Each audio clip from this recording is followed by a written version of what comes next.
रेवाड़ी के सामान्य अस्पताल में अपनी मांगों को लेकर नेशनल हेल्थ मिशन के कर्मचारी पिछले 8 दिनों से धरने पर बैठे हुए हैं, जिस कारण एम्बुलेंस सेवा भी ठप पड़ी है।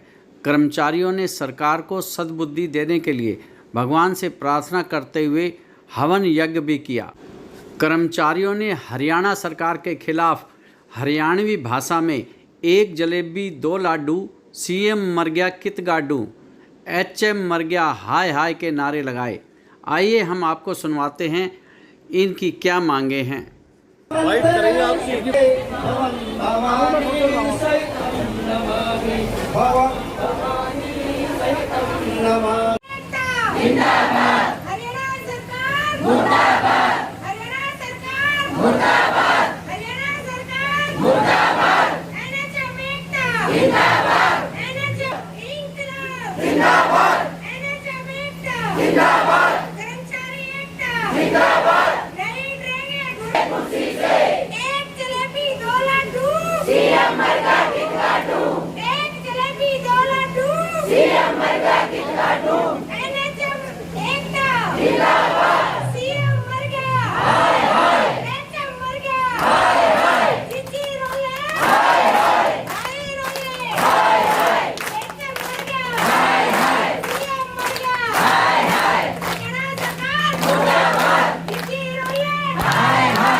विशाल धनखड़, स्टेट प्रधान।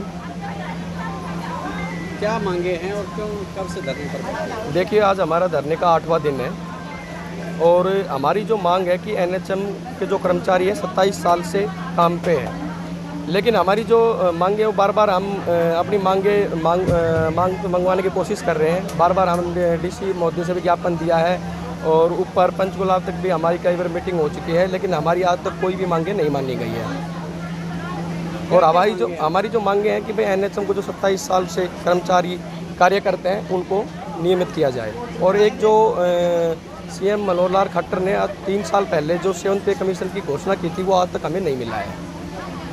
जब एचएनएम भर्ती करे थे तो क्या शर्तें लगाई थी? शर्त यही लगाई थी जो एक रेगुलर कर्मचारियों के साथ लगाई गई थी कि आपको समान काम समान वेतन दिया जाएगा, आपकी जो भी परमानेंट कर्मचारी को जो दिया जाता है वो आपको भी दिया जाएगा।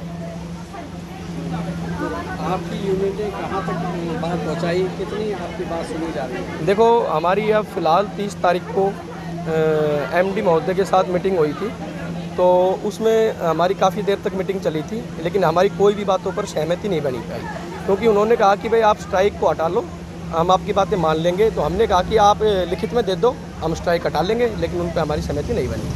तो कुल कितनी मांगे हैं? हमारी टोटल मेन तो 2 ही मांगे हैं, एक तो नियमितीकरण किया जाए और एक 7 पे कमीशन दिया जाए।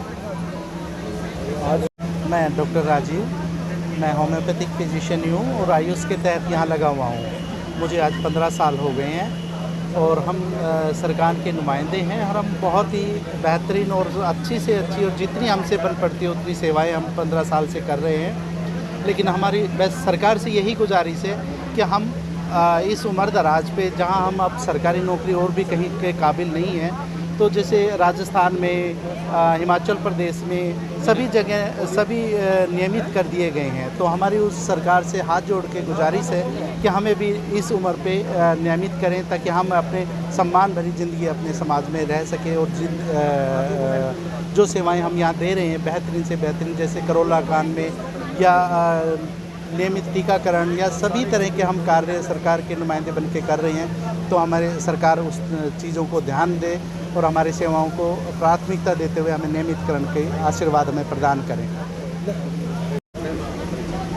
मैं संतोष यादव, उप प्रधान डिस्ट्रिक्ट रेवाड़ी से। और हमारी मुख्य मांगे है कि हमें 25-25 साल लगे हुए हो गए हैं, सरकार हमारी सभी मांगों को अनदेखा कर रही है। हमें हमारी पहली मांग है कि हमें रेगुलर किया जाए, और दूसरी हमारी मांग है जो सरकार ने वादा किया था 7th पे कमीशन देने का, वो हमारा लागू किया जाए। और जो रिटायरमेंट पे NHM वालों को कुछ नहीं मिलता है, हर कर्मचारी को कुछ ना कुछ मिलता है, तो वो भत्ता भी हमें दिया जाए। और हमारी 7-8 मांगे हैं, वो हमारे विशाल राज्य प्रधान ने बता चुके हैं। हम सरकार को ये कहना चाहेंगे, हम तो त्यौहार उस दिन मनाएंगे जिस दिन सरकार हमें रेगुलर करेगी, हमारा 7th पे कमीशन लागू करेगी, हमारी शर्तों को मानेगी, नहीं तो हम कोई त्यौहार नहीं मनाएंगे। आप तो मुर्दाबाद कर रहे हैं, मुख्यमंत्री मुर्दाबाद, फिर जो माने क्यों? मुख्यमंत्री जानबूझ के हमें मजबूर कर रहे हैं मुर्दाबाद करने के लिए। हमारा कोई शौक नहीं है हड़ताल करने का, ये तो सरकार ने हमें मजबूर कर रखा है।